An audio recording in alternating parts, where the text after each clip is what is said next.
Donald Trump planning to just let Mike Pence run the country, apparently.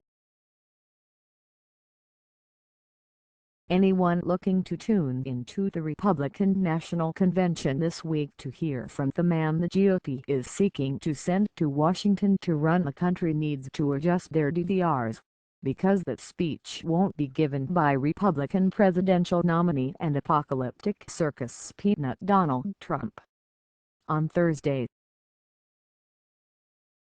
Rather, it will be given by the party's vice presidential nominee, Indiana Governor Mike Pence, on Wednesday night. So what gives? Well, it's not entirely surprising. See, Trump has, throughout his campaign, made it clear that he believes that being president is a really easy job, no sweat for him.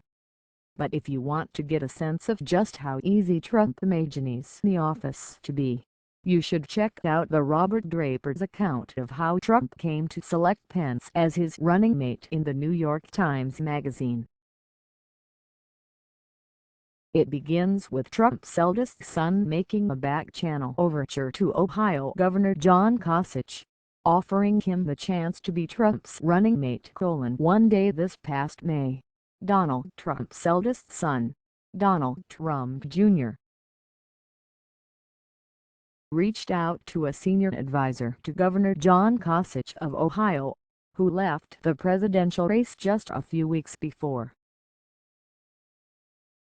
As a candidate, Kasich declared in March that Trump was really not prepared to be President of the United States, and the following month he took the highly unusual step of coordinating with his rival Senator Ted Cruz in an effort to deny Trump the nomination.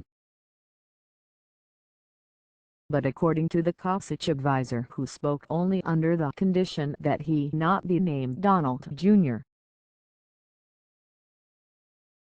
wanted to make him an offer nonetheless. Did he have any interest in being the most powerful vice president in history? When Kasich's advisor asked how this would be the case, Donald Jr. explained that his father's vice president would be in charge of domestic and foreign policy.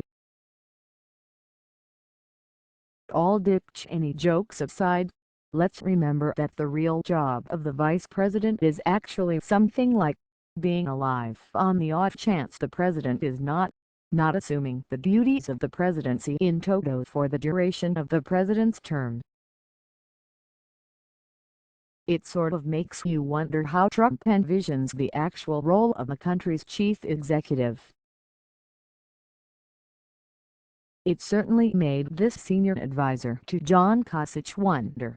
So he asked Trump's son what Trump would be doing, if not managing foreign and domestic policy.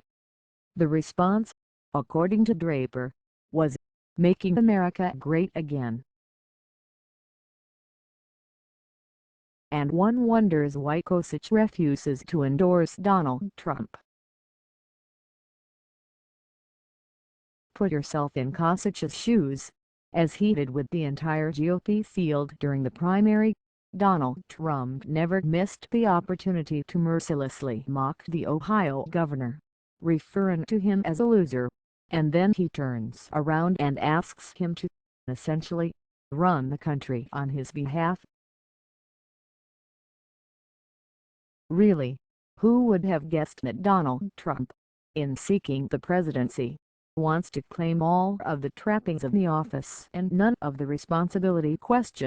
At any rate, someone should maybe ask the Indiana governor what he thinks about all of this, given that if America fails to be great again after 4 years of a Trump presidency, it'll be Pence who's on the hook for that.